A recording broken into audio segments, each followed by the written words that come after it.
वासुदेवाय शांताय यदूनां पतये नमः. नमः परमकल्याण नमः परममंगल वासुदेवाय शांताय यदूनां पतये नमः. भगवान गोपाल कृष्ण भगवान की जय. रुक्मिणी पांडुरंग भगवान की जय. मंगलमूर्ती मोरया.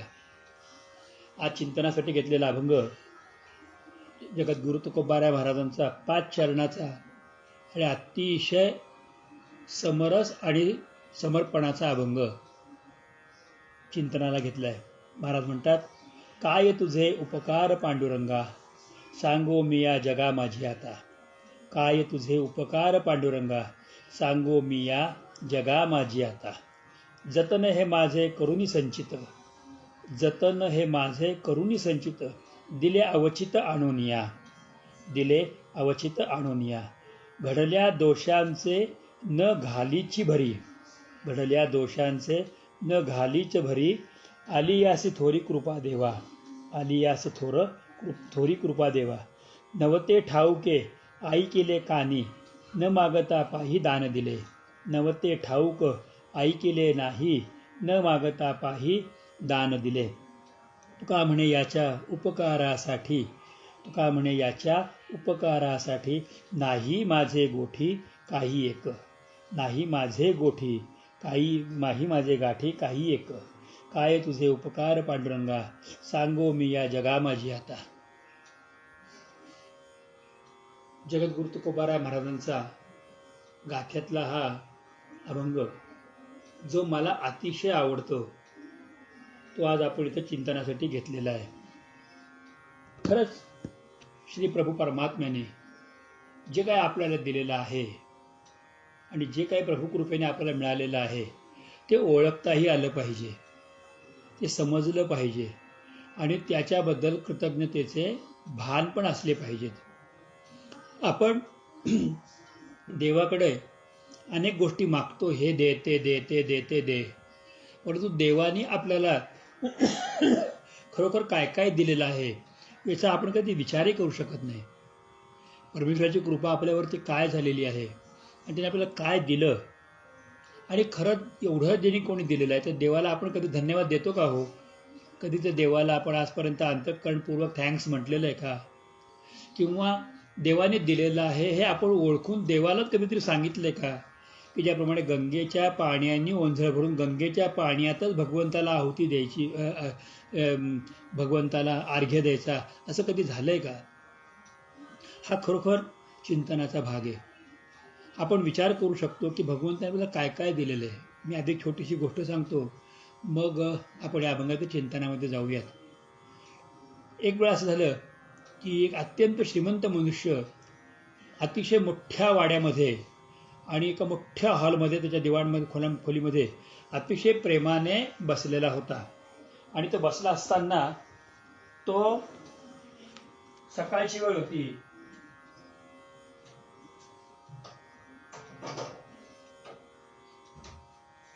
आणि सकाळच्या वेळेला त्याचं चहापान नाश्ता आदी करत होता.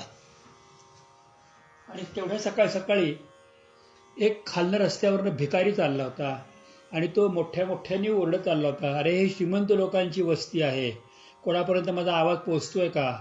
देवाने तुम्हाला खूप श्रीमंत केलेलं आहे आणि त्याच देवाने मला अत्यंत गरीब ठेवलेलं आहे आणि मी अत्यंत गरीब आहे, मी दरिद्री आहे, मी कालपासून 2 दिवसापासून उपाशी आहे. कोणाला आहे का त्याची किंमत? कोणी मला भगवंताच्या नावाने तुमच्याकडे आहे त्यातला भाकर तुकडा देणार आहे का? देवाने तुम्हाला श्रीमंत केलं आणि देवाने मला बाकी दरिद्री ठेवलेलं आहे. अनेक प्रकारातून देवाला दोष देत तो भिकारी ओरडत चालला होता. या श्रीमंताने त्याचं ओरडणं ऐकलं आणि नोकराला सांगितलं, जा त्याला खालनं वरती बोलवून आण. नोकर म्हटलं, तो भिकारी आहे, त्याला आपण काय तुम्ही देत असेल दान देऊन टाकू आपण, तर वर बोलवून आण. वर बोलावल्यानंतर त्यांनी त्याला सांगितलं की मी नाश्ता करतोय, तू भुकेला आहेस, मला आत्ता कळलं तुझ्या बोलण्यावरनं. तो घाबरला होता श्रीमंताने बोलवलं म्हणून. म्हणजे घाबरू नकोस, तू असं उभं पण राहू नकोस, बस समोर माझ्यासमोर. तो सोन्याचा मोठा डायनिंग टेबल आणि त्या डायनिंग टेबलवरती पलीकडे बघत भिकाऱ्याला बसवलं. तो बसत नव्हता, घाबरत होता. आणि त्या नोकराला सांगितलं नाश्ता आणा आणि जेवढे काही पदार्थ वेगवेगळे ते सगळे घेऊन या. असं करता करता तो नाश्ता मांडायला सुरुवात केली नोकरांनी. तर अर्धं टेबल नाश्त्याच्या पदार्थांनी भरलं आणि त्या भिकाऱ्याला सांगितलं की आता मनसोक्त तू खाऊ शकतोस. भिकारी म्हटलं ठीक आहे मी खातो. म्हणून त्याने हात घेतले आणि दोन्ही हात त्यांनी अन्नामध्ये बुडवले. तो खाणार. त्याला तो श्रीमंत म्हटलं थांब थांब थांब म्हटल्यानंतर त्याला कळे ना का थांबायला सांगितलं.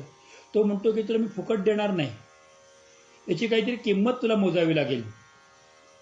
काय किंमत देतोस?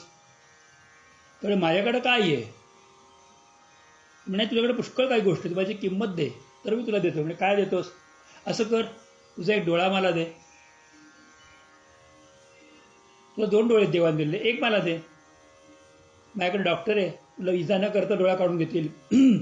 हा म्हणतो लाख मुलाचा डोळा आहे, नको ती डोळा. असं कर, एक किडनी काढून दे, 2 बाटल्या रक्त दे, किंवा तुझ्या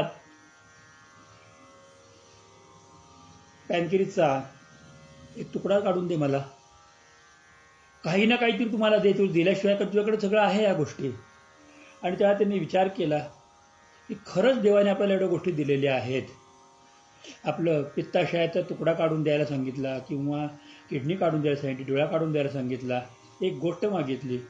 आणि त्याच्यानंतर तुमच्या देवाने तुला तुझे हात दिलेत नाही, एक हात मला दे ना काढून, एक पाय दे. तर एवढ्या गोष्टी मागितल्यानंतर तो भिकारी तयार होईना. तो म्हणतो मला तुमचं जेवण नको, मला तुमचं म्हणणं कळलं. तो म्हणतो अरे त्या देवाचे आभार मान की ज्यांनी तुला 2 डोळे दिले, त्यांनी 2 डोळ्यांनी व्यवस्थित दिसतंय. 2 कान दिले, ते 2 कानाने ऐकायला येतंय. तोंड दिले, तुला बोलता येतंय. पाय दिले, त्यांनी चालता येते. हात दिले, त्यांनी तुला काम करता येते. पोट दिले, त्यांनी खाल्लेलं पचतंय. किडनी दिलेली आहे, यकृत दिलेलं आहे. अजून काय तिने द्यायला पाहिजे? हे एवढ्या गोष्टी देवाने तुला दिल्या, याबद्दल तू देवाला काय दिलंस? सांग मला, तू देवाला काय दिलंस? तुम्ही धन्यवाद दिले, उलटून देवाला बोल दिलास की मला गरीब ठेवलं, मला हे केलं. गरीब तू ठेवलास का देवाने तुला ठेवलं रे? तू स्वतः गरीब राहिलास म्हणून मी कसा गरीब? तू प्रयत्न केलेस का? तुला भीक मागण्या सोपा उद्योग वाटला म्हणून तू भीक मागायचा उद्योग करतोय. तुला काय वाटतं की मी श्रीमंत झालो आणि श्रीमंती मला अशीच मिळालेली आहे? मीही कष्टाने अत्यंत कष्टपूर्वक जगलो आणि त्या कष्टपूर्वक जगण्यातून मी ही श्रीमंती तो उपभोगतोय, प्राप्त केलेली आहे. ही तुला कल्पना आहे? तुम्हाला काहीतरी दिल्याशिवाय मी तुला हे अन्न देणार नाही. त्यांनी त्याला येऊन पाया पडला. पाया पडू नकोस, तुला जर काही अन्नापासून काहीतरी द्यावं लागेल. म्हणजे काय देऊ मी? माझ्याकडे डॉक्टर तयार आहे, तू सांग तुझा एक अवयव मला काढून दे. तर म्हणते नाही जमणार मला, मग मी तसा जातो. तुला जाऊ नकोस. अरे तुला काहीतरी तर दे. तर म्हणे मी भिकारी का काय?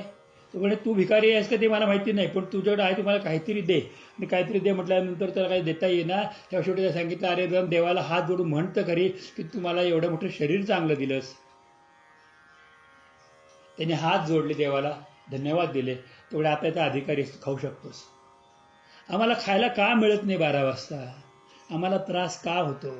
आम्हाला संसारात कटकटी का येतात? कारण आम्ही वेळेवरती देवाने आम्हाला जे काही दिलेलं आहे ते ओळखत नाही आणि देवाला तुझे धन्यवाद देऊ शकत नाही. ही सगळ्यात मोठी चूक आहे.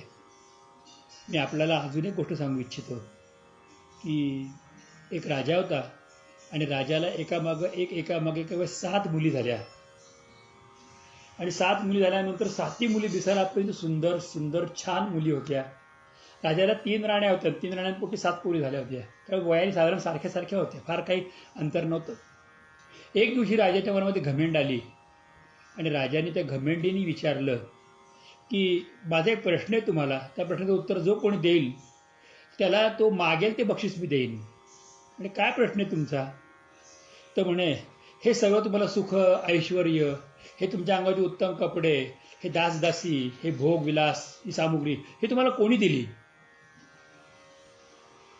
तर 6च्या 6 मुली ओरडल्या, म्हटल्या की अर्थात तुम्ही दिली बाबा, तुमच्यामुळे आम्हाला मिळाली. त्यावेळेला ऐकल्यानंतर राजाला मोठा आनंद झाला. तुम्हाला काय पाहिजे मागा माझ्याकडे. 7 मुली सगळ्यात लहान होती. तर हे तुला कोणी दिलं? तर ती म्हणते माझ्या परमेश्वराने मला दिलं. माझ्या नशिबाने मला कपडा लत्ता दिला आणि माझ्या परमेश्वराने मला हे सगळं दिलेलं आहे. राजाला भयंकर राग आला आणि त्या भयंकर रागाच्या पोटी राजाने त्या मुलीला ताबडतोब जंगलामध्ये, घोर जंगलात, अरण्यात नेऊन सोडा आणि अरण्यामध्ये सोडून तिथं श्वापद जिथं घाणडे तिथे नेऊन सोडा म्हणून सांगितलं. तिच्या अंगावरचे दागिने काढून घेतले, कपडे काढून घेतले, फाटके कपडे घालायला दिले आणि सांगितलं जा जंगलामध्ये, सांग कोणी दिलं तुला. म्हणते माझ्या परमेश्वराने मला दिलं. आता जी अवस्था असेल ती सुद्धा मला परमेश्वरानेच दिलेली आहे. आणि म्हणून ते सांगितल्यानंतर त्या मुलीला जंगलात सोडलं. घोर अरण्यात सोडल्यानंतर ते जंगलात ती मुलगी जंगलामध्ये एकटी पडली. तिला भयंकर त्रास होऊ लागला. दुपारची वेळ झाली, पोटात अन्नाचं कड नाही, भुकेने तरफडायला लागली. आणि तेव्हा ती म्हटली की संध्याकाळ आपल्याला अशीच काढायची, श्वापदे येतील, आपण एक काम तर करू, आपण सुकी लाकडं गोळा करून ठेवू आणि ते पेटवू आणि त्याच्या उजेडामध्ये आपण रात्र काढू. म्हणून लाकडं गोळा करायला गेली. तेव्हा तिला जंगलामध्ये एक झोपडी दिसली आणि झोपडीच्या वर एक दिवा दिसला. तो लागलेला दिवा होता. तुम्ही एवढ्या जंगलात कोण राहत असेल. त्या जंगलामध्ये ती झोपडीमध्ये गेली तर एकदम म्हातारा मनुष्य एक आतमध्ये अत्यंत म्हातारा खोकत होता. भयंकर खोकत मनुष्य बसला होता. ती मुलगी आतमध्ये गेली आणि त्या म्हाताऱ्या माणसाला म्हटलं काका तुम्हाला त्रास होतोय. तिने पाठीवर हात फिरवला आणि म्हणे मला पाणी पाहिजे बाळा. तर तिने इकडे तिकडे बघितलं, जवळ पाणी होतं. तिने तांब्याभर पाणी आणलं आणि त्या म्हाताऱ्या माणसाला पाणी पाजलं. तुझं नाव काय आहे, तू कोण आहेस. तर तिचं नाव सांगितलं. कोण म्हटल्यानंतर ती म्हटली की माझी ओळख विचारू नका, पण तरी सांग. म्हणजे मी एका राजाची कन्या आहे. आणि ते झालेलं सगळं इतिहास सांगितला. पण तू उत्तर दिलेलं ठीक आहे, मला आवडलं. मी एक व्यापारी आहे, मी जंगलामध्ये राहतो, शहरात व्यापार करतो, मी खूप पैसा कमवला आहे. तू इथं राहा, इथं भरपूर भोजन आहे, सगळं आहे. म्हणून त्यांनी तिला गुप्त दरबार दाखवला आतमध्ये झोपडीमध्येच. तिथं खायला प्यायला होतं, खा, तू इथेच राहा, पण उद्या मला कामाने जावं लागणार, मी 7 दिवसांनी परत येईन, तोपर्यंत तू इथं राहा. ती बरं म्हटली. ती राहायला लागली झोपडीमध्ये. ती देवाचे आभार मानते की देवा जंगलामध्ये माझी राहण्याची झोपडीत व्यवस्था केली, तुझ्यासारखं माझ्यासारखं भाग्यवान कोण आहे. तेवढ्या तिला हंबरण्याचा आवाज आला. एक गाय आली ती दारामध्ये. तर ती गाय बघितल्यानंतर ती गाय त्या मालकाची तिने ओळखलं.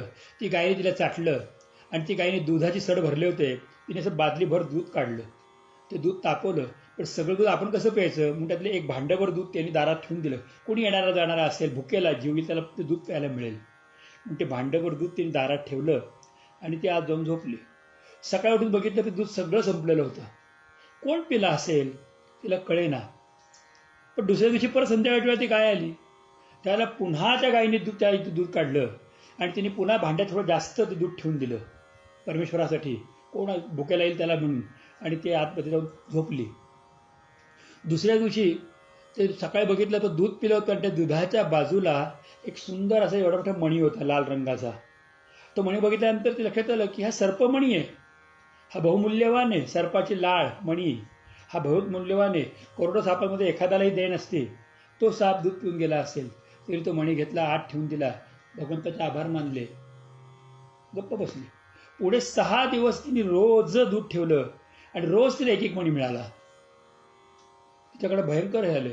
7व्या दिवशी तो व्यापारी परत आला. 8व्या दिवशी आल्यानंतर तिथे व्यापाऱ्याला म्हटले की काका तुमच्या कृपेने अशी गाय येत होती, त्या गायीचं दूध भगवंताच्या कृपेने मी प्यायला बाहेर ठेवलं आणि ते मणी, तो मणी बदल्यानंतर तुला कल्पना नाही बाळा ह्या मण्याची किंमत किती आहे. या मण्यातले कुठले 2 मणी जरी विकले ना तरी खूप पैसे येणार आहे. म्हणजे मग काका तुम्ही 3 मणी घेऊन जा, बाजारामध्ये विका आणि इथे आलेशात बंगला बांधा. एका राजवाड्याला शोभेल इतका सुंदर महाल तिने नोकरांकडनं बांधून घेतला. नोकर चाकर आले, पुष्कळ लोक आली. तिने 3 मणी विकले आणि 4 मणी गळ्यामध्ये घातले. प्रचंड संपत्ती आली. उत्तम उत्तम वस्त्र, अलंकार, बाप काय दिले इतके उत्तम उत्तम अलंकार आणि वस्त्र. आणि त्या म्हाताऱ्याला वडील समजून खूप छान सेवा केली त्या म्हाताऱ्या माणसाची. पण लोकांना कळलं जंगलामध्ये. मग नंतर तिने जंगलातला काही घेतला, लाकडं घेतली, लाकडं विकायची आणि त्या करता करता करता तिथे एक शहर वसवलं. खूप मोठं नाव झालं. मग राजाला कळलं की इथं कोणीतरी एक काचकन्या आहे, ती कुठल्या देशाची काय. मग राजाने माणूस पाठवले. तो म्हणे की मी तुम्हाला भेट देईन. राजाला सांगितलं मला भेटायचं आहे, मी तुम्हाला भेट देईन, पण एका अटीवरती तुमच्या 6 मुलीला घेऊन तुम्ही माझ्याकडे यायचं तर मी भेट देईन. राजा 6 मुलीला घेऊन आला आणि आल्यानंतर इतकं तिने शाही पक्वानांचं जेवण, परंतु तोंडाला अर्धा बुरखा घेतला होता तिने, मारवाडी लोक घेतात तसा बुरखा घेतला होता. आणि सगळ्यांना जेवण वगैरे वाढलं. उत्तम जेवण. तिच्या अंगावरचे वस्त्र दागिने तर भयानक सुंदर. राजा तर सगळं ऐश्वर्य बघून आपल्या महालात पण एवढं ऐश्वर्य नाही त्याला जाणवलं. थोड्या वेळा राजाने विचारलं की एवढं तू माझ्या मुलीच्या वयाची आहेस, तू तुझं तोंड का दाखवत नाहीस. पण मी अजून तयार होऊन नाही आले, मी तयार होऊन येते. मी अजून काय तयार व्हायचं, तुझ्या अंगावर उंचीवर नाही मी आलेच. म्हणून ती आतमध्ये गेली आणि थोड्या वेळाने ते फाटके कपडे जुने वडिलांनी दिलेले घाणेरडे कपडे घालून ती केस पिंचारलेल्या अवस्थेमध्ये तिथं आली. तिला बघितल्यानंतर ती वडील म्हटले, राजा म्हटला की जा तुझ्या मालकिणीला बोलव. आम्हाला तिला भेटायची इच्छा आहे. ती म्हटली मालकीण मीच आहे. बाबा तुम्ही मला ओळखलं नाहीत, मला हाकलून दिलं होतं, ती मालकीण मीच आहे. आणि तिने सगळी हकीकत सांगितली. आणि ती म्हटली की आता तुम्हाला मी काय सांगू, माझ्या गळ्यात ते 4 मणी आहेत अजूनही. मी 3 मणी विकले आणि एवढं ऐश्वर्य प्राप्त केलं. यातले अजून 2 मणी मी विकले तर अख्खा राजवाडा विकत घेऊ शकते. तेव्हा राजा म्हटला की हे फार मोठं आश्चर्य गोष्ट आहे. म्हणजे तू कसं मिळवलंस? मी तुम्हाला पुन्हा तेच सांगते की भगवंत देतो, त्याला धन्यवाद जो कोणी देतो ना त्यालाच भगवंताला आनंद देतो. साधा आपण कोणाकडनं पेन मागितलं तर तो धन्यवाद देतो. कोणी ग्लासभर पाणी दिलं तर त्याला धन्यवाद म्हणतो. कोणी खायला दिलं तर धन्यवाद म्हणतो. भुकेल्या पोटी काय दिलं तर. आणि मग भगवंताने आम्हाला एवढं ऐश्वर्य दिलं, एवढी शक्ती दिली, एवढी ताकद दिली, एवढी बुद्धिमत्ता दिली, एवढं सुंदर ज्ञान दिलं, एवढं भाषा चातुर्य दिलं, आमचा व्यवसाय वाढला, आमची सगळ्या गोष्टींनी उन्नती झाली. मग एवढं सगळं झाल्यानंतर आम्ही त्या भगवंताला सगळं धन्यवाद पण देऊ नये? तू यातलं कुठली गोष्ट आणली होती येताना? जन्माला येताना काय आणलं होतं? नाव पण तुम्हाला कोणतरी दुसऱ्याने दिलेलं आहे. मग हे एवढं सगळं होतं, मग भगवंताला जाणावं का नाही? प्रभूला ओळखावं का नाही? आणि भगवंताला ते फार आवडतं की जसं मालकाला म्हणजे वडिलांना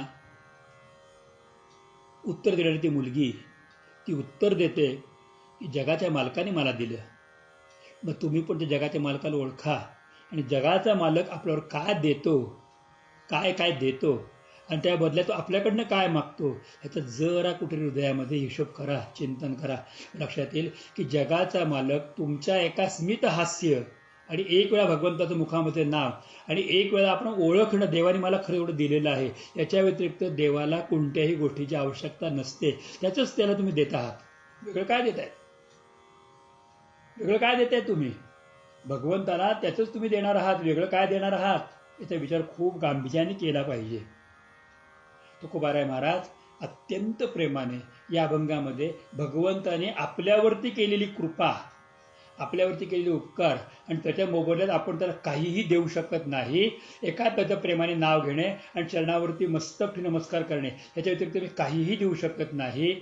कारण हे त्यांनी मला जे दिले त्यासाठी मी यत्किंचितही लायक नव्हतो किंवा माझ्याकडे ती गोष्ट नाही किंवा त्याच्या मोबदल्यामध्ये माझं कुठलीही पुण्याही खर्च झालेली नाही.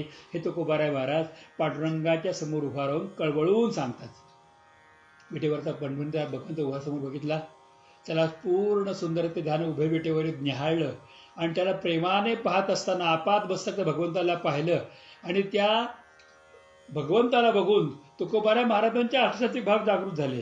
डोळ्यातनं पाणी यायला लागलं, सर्वांग पुलंकित झालं, गळा अवरुद्ध झाला, देह कंपायमान होऊ लागला, क्षणाक्षणाला त्याला मूर्छा येऊ लागली आणि प्रेमानंदामध्ये भगवंताकडे पाहत होते. हातामधली जी सुंदर अशी वाजणारी वीणा आहे त्या वीणेकडे त्याने बघितलं, भगवंताकडे बघितलं, त्या हातातली चिपळी वाजवली आणि भगवंताकडे बघून उपरण्याने डोळे पुसतात आणि देवाला प्रार्थनापूर्वक त्यांनी केलेल्या प्रेमाची उतरही होत नाही पण तू केलेलं प्रेम व्यक्त करू शकतो म्हणून देवाचं प्रेम देवाच्या समोर व्यक्त करतात.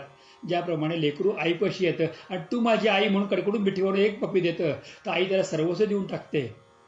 आणि एखादी मुलगी येते आणि वडिलांना बाबा म्हणून मिठी मारते, तो तेवढ्यासाठी बाबा एका मिठीसाठी, त्या पोरीच्या एका प्रेमाने बोलण्यासाठी जगातला बाप आपल्या पोरीला वाटेल ते देतो. ते प्रेम तुकोबाराय महाराज या अभंगात वर्णन करतात.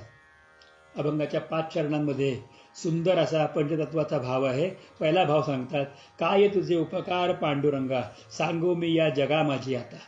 मी लोकांना काय ओरडून सांगू, तू माझ्यावर काय उपकार केले, तुम्हाला काय दिलंस आणि काय काय केलं. मी जगामध्ये किती सांगितलं ना की भगवंतानी मला दिलं तरी हे समजण्याची पात्रता जगातल्या प्रत्येक जीवांमध्ये असतेच असं नाही. जन्माला यायच्या आधी मला भूक लागेल म्हणून आईच्या स्थानामध्ये दूध तुम्ही निर्माण करून ठेवलं. थोडा मोठा झाल्यानंतर दूध कमी पडायला लागेल मला हे समजून मला काहीतरी खाता आलं पाहिजे म्हणून माझ्या तोंडामध्ये बारकीची दंतुली तुम्ही उत्पन्न करून दिलीत, दात उत्पन्न करून दिलेत. नंतर माझ्यासाठी तुम्ही मला खाता यावं म्हणून भरपूर पाऊस पाडला आणि सुंदर अशी साळी तांदूळ पिकवलात आणि त्याचा भात माझ्या मुखामध्ये घातलात. मी थोडा मोठा झाला तर मला खायला अनेक गोष्टी दिल्यात. मी धावायला पळायला लागलो, प्रत्येक वेळात तुम्ही माझ्या मागं उभा राहिलात. आपण झोपतो, आपल्या कानात मुंगी जात नाही, का? कोण करतं रक्षण हे आपलं? आपल्याला वेळेवरती जेवायला कोण देतं? खाल्लेलं पचवतं कोण? किती काय काय तुम्ही माझ्यावर उपकार केले पांडुरंगा, मी तुम्हाला काय सांगू? हे पांडुरंगा, तुम्ही केलेले अनंत उपकार आम्ही लोकांना कितीही सांगितले तरीही सगळ्यांना समजतील असं नाही. पण देवा, मी कृतज्ञतेने बरा थै थै थै थै नाचत भगवंताला सांगतात, काय तुझे उपकार पांडुरंगा, सांगू मी या जगामाजी. आता मी जगात काय सांगू? काय केलं? उपकार काय केले? त्याचे पहिलं वाक्य सांगतात. हे सगळ्यात महत्वाचं वाक्य, पहिलं वाक्य. ते म्हणतात, जतन हे माझे करुणी संचित, दिले अवचित आणून या. कोणत्या जन्मात आणि कोणत्या अवस्थेत मी कुठल्या संताला पाहिला असेल, मी कधी तुम्हाला बघितलं असेल, मी तुम्हाला कधी नमस्कार केला असेल, मी कधी गाईला पाणी पाजलं असेल, मी कधी भुकेल्याला अन्न दिलं असेल, मी कधीतरी कोणाच्या उपयोगाला गेलो असेल, मी कधीतरी किडा मुंगींना रवा टाकला असेल खायला, मी कधीतरी कोणाला तरी हाताला धरून बसवला असेल, कधीतरी 12 वाजताच्या माणसाला मी काहीतरी गोड शब्द प्रेमाचे 2 बोललो असेल. 12च्या माणसाला 2 शब्द गोड बोलणं म्हणजे रणरणत्या उन्हामधल्या माणसाला, म्हणजे संसारामध्ये तप्त झालेल्या माणसाला सांत्वनाचे धीराचे 2 शब्द देणं म्हणजे 12च्या माणसाची बोलणे. 12 वाजताच्या उन्हात माणसं तळमळलं. काय केलं असं माहिती नाही. हे सगळं पुण्य फळाला आलं आणि तुम्ही मला हे कृपादान केलं. पुढे करत असताना माझं संचित आत्तापर्यंत ज्या काही जन्मजन्मांमध्ये पूर्वजन्मांच्या मध्ये जे काही पुण्याई होती, ते सगळं पुण्याई तुम्ही साठवली आणि ती अवचित माझ्या हातात आणून दिली. आणि ती नकळत मला कळलंच नाही की कोणत्या पुण्याईच्यामुळे आज मी पांडुरंगा तुमच्या समोर उभा आहे. अशी कोणती पुण्य आडवी आली की जेणेकरून तुमचे अभंग मला गाता येतात? अशी कोणती पुण्य आडवी आली की जेणेकरून तुमच्या शब्दातलं परमतत्व माझ्या कानापासून हृदयामध्ये आणि हृदयातून अंतःकरणामध्ये पोहोचतंय? कुठली पुण्याई आहे? काय ही कोणती पुण्याई आहे? हे कोणतं संचित आहे? असं कोणतं पुण्य आहे की जे भगवंताला आपल्यासमोर येण्यासाठी म्हणून, आपल्यासमोर भगवंताला उभं राहण्यासाठी म्हणून आपल्याला उपयोगी येतं? असं कोणतं पुण्य आहे? कोणत्या जन्मामध्ये मी गाईला पाणी पाजलं असेल, विहीर खोदली असेल, तहानलेल्याला पाणी दिलं असेल, भुकेलेला अन्न दिलं असेल, 12 वाजता भर दुपारी उन्हातल्या येणाऱ्या माणसाला विश्रांती दिली असेल, कोणावरती काहीतरी केलं, काय केलं? हे सगळं संचित तुम्ही एकत्र केलं आणि ते अवचित अकस्मातपणे माझ्या हातामध्ये आणून दिलं. अहो, आणि हे देत असताना तुम्ही अजून एक गोष्ट केली. हे संचित मला देत असताना काय केलं हे अभंगाच्या 3ऱ्या चरणात सांगतात. हे अभंगाचं 3रं चरण आहे, संपूर्ण अभंगाचा क्लायमॅक्स आहे किंवा संपूर्ण अभंगाचा सर्वोच्च बिंदू आहे. 3ऱ्या चरणामध्ये तुकोबाराय म्हटल्यात, घडल्या दोषांचे न घालीच भरी, आली यास थोरी कृपा देवा.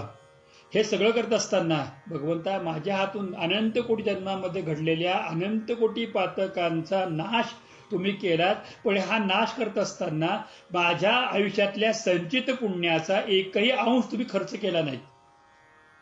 तुम्ही शब्द दिला गीतेमध्ये, अहम त्वाम सर्व पापेभ्यो मोक्षयिष्यामि मा शुच, आणि त्याप्रमाणे ते करून दाखवलं. मी तुम्हाला एकदा नमस्कार केला आणि एका नमस्कारावर तुम्ही अत्यंत प्रिय होऊन माझ्या पाठीमागच्या असलेल्या अनंत कोटी जन्मातल्या अनंत कोटी पातकांच्या राशी तृणाग्नी मिळे समर्थ झाले, तैसे नामे केले जपता हरी.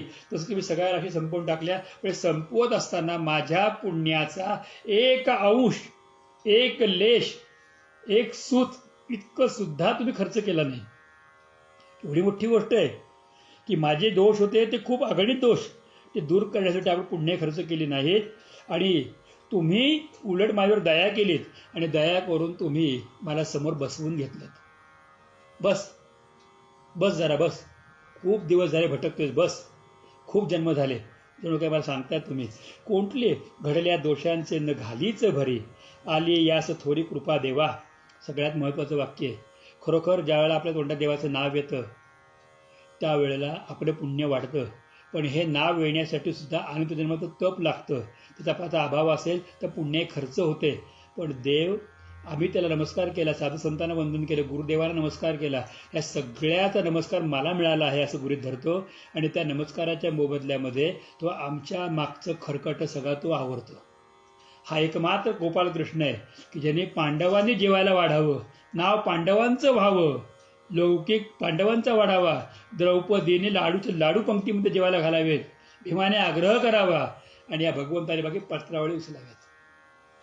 हा फक्त पत्रळ उचलतो आणि तो पत्रळ उचलताना इतक्या विनम्रतेने उचलतो, अरे हे सगळे लोक तुमच्या कृपेने जेवले, मला पत्रळ तर उचलू द्यात.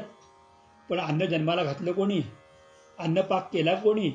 त्यात रसरुची आणली कोणी? अन्नपूर्णा माता आली कशी?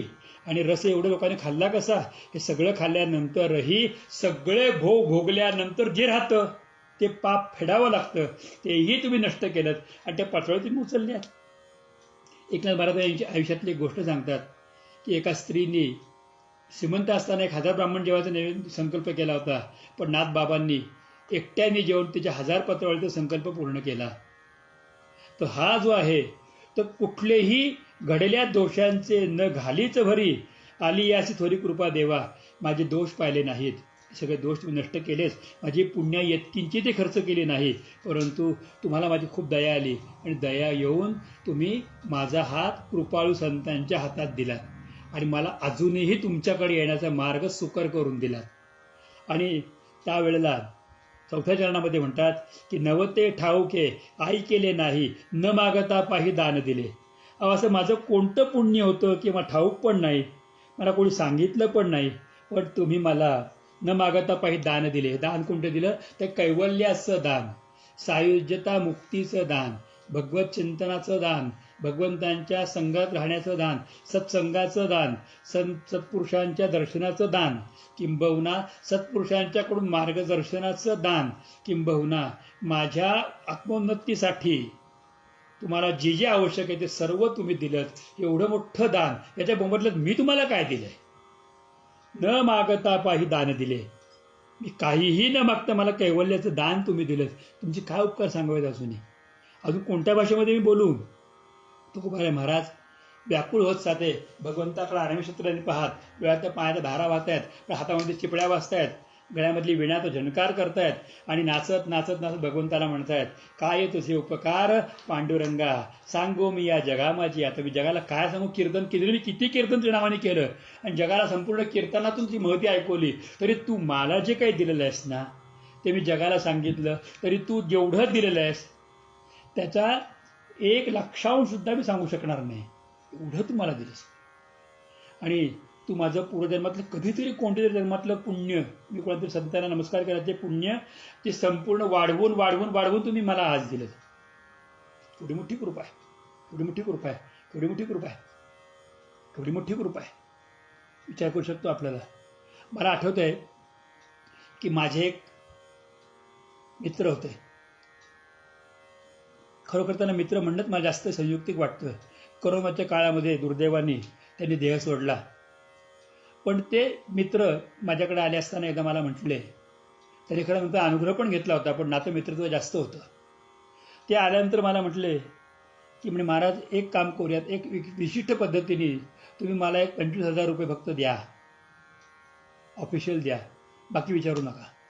आणि नंतर त्यांनी ते पैसे घेतले, गुंतवले, कुठे कुठे काय काय काय काय केलं आणि त्याच्यानंतर बरोबर 15 वर्षानंतर त्याची एक मोठी रक्कम हातात करून माझ्या हातामध्ये दिली. मी 25,000 दिलेले विसरलो पण होतो. तर आपल्याला कळत नाही, भगवंत असंच करतो.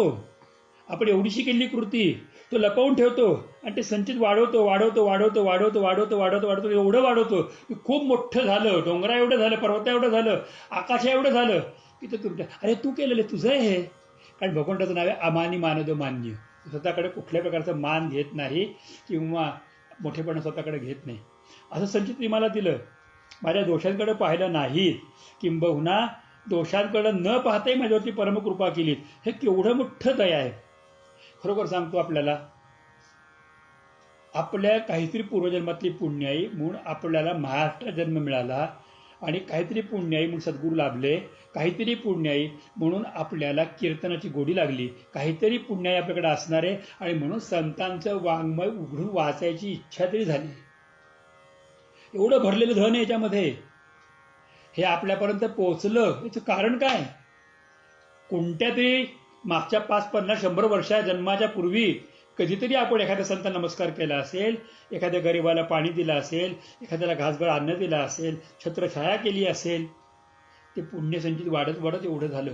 आणि एवढ्यासाठी भगवंताने आपलं पुण्य खर्च म्हणजे आपल्यातलं पुण्य खर्च केलं नाही, आपल्यातलं पाप दोष दूर करण्यासाठी भगवंताला नमस्कार हेच संपूर्ण मानलं आणि सगळे पापदोष नष्ट केले आणि हे सगळा समाजाला कृपादान केले.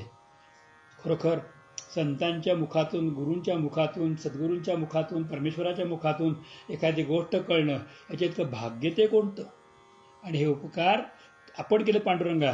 आणि तुकोबाराय महाराज अत्यंत विनम्रतेने भगवंताला साष्टांग नमस्कार करता करता म्हणतात की तुका म्हणे याच्या उपकारासाठी तू जे मला दिलेले आहेस त्याची परतफेड करायची झाली तर नाही माझे गाठी काही एक, एका नमस्कारा वाचून तुला देण्यासाठी माझ्याकडे कोणतीच गोष्ट नाहीये.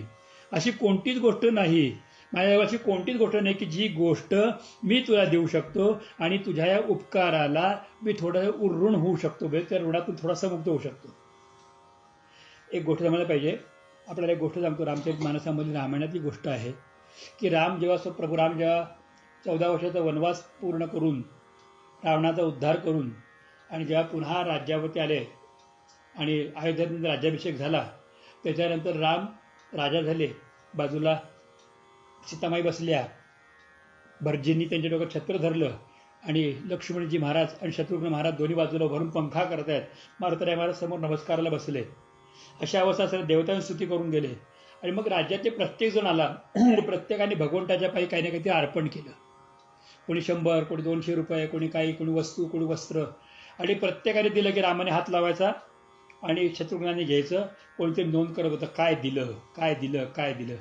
तेवढ्यात एक दरिद्री ब्राह्मणाला, गरीब ब्राह्मण, आणि त्या गरीब ब्राह्मणाने 9 रुपये आणले हातामध्ये धरून आणि ते 9 रुपये असे भगवंताच्या चरणावरती अर्पण केले आणि सांगितलं की तुम्ही राज्यावर बसला, आता मला त्याची आवश्यकता नाही, कारण सर्वत्र रामाचंच देऊळ आहे, रामाचं घर आहे, आता मला माझ्या घराची आवश्यकता नाही. माझं सर्वस्व म्हणजे माझं घर सर्व विकलं आणि सर्वस्व जे काही आलं ते तुमच्या चरणी अर्पण केलेलं आहे. ते अर्पण केलं. मारुती यांच्या वेळात पाड्या मारुती नुसती मान हलवली, नोंद झाली आणि गेले. नंतर श्रीरामचंद्रांनी सांगितलं की ज्यांनी जेवढं दिलेलं आहे त्याच्या मोबदल्यात 100 पट परत करायचं, 100 पट प्रत्येकाला परत द्यायचं. परत द्यायची सुरुवात झाली आणि त्या यादीमध्ये 2 जणांची नावं नव्हती. 2 जणांची नावं तुम्ही सीतामातेने विचारलं की कोण ही 2 जण का नाही, तो गरीब ब्राह्मण नाही आणि मारुतीरायचं पण नाव नाहीये. तर म्हणे या 2 लोकांना मी काहीही देऊ शकत नाही, कारण यांना देण्यासाठी माझ्याकडे काही नाही. अख्खा खजिना वैकुंठाचा रिकामा केला तरी यांना देण्यासाठी माझ्याकडे काही नाही. तेवढं सांगा ना मला काय पाहिजे. माझ्याकडे सीते खरंच काही नाही आहे. त्यावेळेला मारुतीला देण्यासाठी म्हणून तिने रत्नखचित हार दिला. आपल्याला माहिती आहे की मारुतीने ते प्रत्येक मणी फोडून बघितला तर राम दिसतोय का, आणि मग मातेला हृदयात राम दाखवला. त्यावेळेला तिला अर्धी गोष्ट कळली. आता ब्राह्मणाची गोष्ट काय आहे, तर ते म्हणे अगं वैकुंठाचं धन देऊन पण ब्राह्मण परिपूर्ण होणार नाही, कारण ज्यांनी मला सर्वस्व दिलं त्याला मी सर्वस्व देऊ शकत नाही, कारण मी सर्वांचाच आहे, मी एकट्याचा होऊ शकत नाही. त्यामुळे मी त्याला काय देणार, मी त्याला त्या जवळ राहतो, मी त्या ऋणात राहतो, मी त्याला प्रेमाने जवळ करतो. तुकोबाराय महाराज याच भावाने म्हणतात की देवा तुम्हाला एवढं दिलेलं आहेस की तू केलेल्या उपकारासाठी नाही माझे गाठी काही एक, तुला काहीतरी द्यावं, उरून व्हावं, नमस्कार करावा असं माझ्याकडे काहीही नाही. त्यापेक्षा एकच, ज्ञानेश्वर महाराज म्हणतात तसं, भरून सद्भावाची अंजळी मी या ओविली फुले बोकळी, आरती आली आंगळी उघळी विश्वरूपाच्या, गुरुरूपाच्या, देवरूपाच्या. तसं भगवंता तू दिलेला संपूर्ण गोकुळ म्हणजे संपूर्ण शरीर, या 2 डोळे आहेत, 2 कान आहेत, 2 नाक आहेत, 2 छिद्र नाकाचे आहेत, एक जीव आहे, एक तोंड आहे, गळा आहे, हृदय आहे, बाहू आहेत, पावलं आहेत, जननेंद्रिय आहेत, द्वार आहे. हा सगळा सांघात मेळा आहे. हा अख्खा सांघात मेळा तुझ्या चरणी मी अर्पण करतो. 13 तुझको अर्पण, याच्या व्यतिरिक्त माझ्याकडे काहीही नाही. तर भगवंतांच्या चरणी भगवंतांनी दिलेली गोष्ट अर्पण करता येते. गंगेच्या पाण्याने गंगेलाच अर्घ्य द्यावा, भगवंताने निर्माण केलेल्या फूल भगवंताच्या चरणावरती व्हावं, किंवा आईने केलेल्या प्रेमाने जेवायला अन्नाचं ताट दिल्यानंतर त्यातला चिमुकला घास उचलावा आणि लेकराने आईचं म्हणणं आई तू पण खा म्हणून तोंडामध्ये घालावा, त्याने आईचं पोट गच्च भरतं. बापाने दिलेल्या पैशातूनच बापाच्या वाढदिवसाला एक गुलाबाचं फूल आणून त्याला द्यावं. तसं भगवंताने दिलेल्या या सद्बुद्धीतून त्या भगवंताला आपलंच सर्वस्व अर्पण करावं. आणि तेच गोष्ट मी करू शकतो, याच्या व्यतिरिक्त माझ्याकडे काहीही नाही. नाही काही गोठी नाही माझे गाठी काही एक, तुकोबाराय महाराज म्हणतात. मी पुन्हा एकदा ऐकलं सद्भक्तांना विनंतीपूर्वक सांगतो की कधीतरी देवाने मला काय काय दिलेलं आहे तेही आठवून पाहावं. हे सुंदर दिले हात पाय, किती सुंदर डोळे, या देवाच्या उपकाराची फेड जो करी, काम करता करता ये रे एकदा घरी. कोणी निर्मिले हो जगत सारे, चंद्र सूर्य आकाशात चमचम तारे. हे कोणी केलं सगळं? गंगा यमुना सरस्वती कृष्णा कावेरी, काम करता करता ये रे एकदा घरी. हरी बोल बोल बोल राम कृष्ण हरी, पांडुरंग हरी, काम करता करता ये रे एकदा घरी. त्याचं त्याला अर्पण करावं, ते त्याला आवडतं. पण एकच गोष्ट आहे की तो घेतो आणि वाढवून देतो, पण वाढवून देत असताना मागचं काहीतरी ऋण ते कापून घेत नाही. त्याच्याऐवजी तो भरभरून देतो. भरभरून देणाऱ्या भगवंताला ओळखायला शिका, त्या संतांना ओळखायला शिका आणि फक्त एकच करा, त्यांच्या चरणावरती मस्तक ठेवून नमस्कार करा आणि भगवंता तुमचे आभार माना की त्यांनी मला ही वाणी दिली, त्यांनी मी बोलू शकतो. ही वाणी पण माझी नाही आहे, या वाणी तुम्ही त्यांच्याशी बोलू शकतो आणि त्यांना प्रेमाने फक्त एक ते म्हणू शकतो कमीत कमी, आणि ते म्हणते भगवंता जय श्री कृष्ण, जय श्री कृष्ण, जय श्री कृष्ण. झालेली सेवा सद्गुरुनाथांच्या चरणी भगवंताच्या चरणी अर्पण करून वाणीला विश्राम देतो. गोपाल तत्सत्कृष्ण अर्पण मस्तू. गोपाल कृष्ण भगवान की जय. पुंडलिकावरदे हरी विठ्ठल श्री ज्ञानदेव तुकाराम श्री पंढरीनाथ भगवान की जय. माऊली ज्ञानेश्वर महाराज की जय. माऊली तुकाराम महाराज की जय. श्री गुरु गोविंद महाराज की जय. सद्गुरु श्री केशवदत्त महाराज की जय. सद्गुरुनाथ भगवान की जय. सर्व संतन की जय. मंगलमूर्ती मोरया.